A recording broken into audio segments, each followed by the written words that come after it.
মা উঠো, তোমার কিচ্ছু হবে না মা।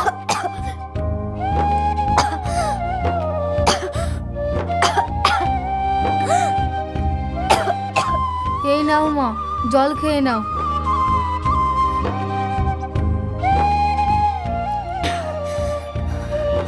মা মেঘা, তুই একটু রোহানকে ডাক না।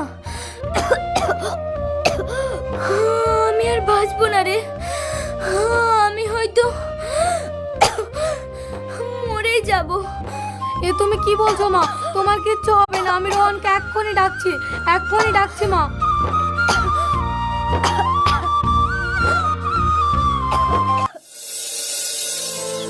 হ্যালো, হ্যাঁ রানী, বলো সোনা। কেমন আছো? তোমাকে ছাড়া আমি কি করে ভালো থাকতে পারি বলো? রোহান, আমি খুব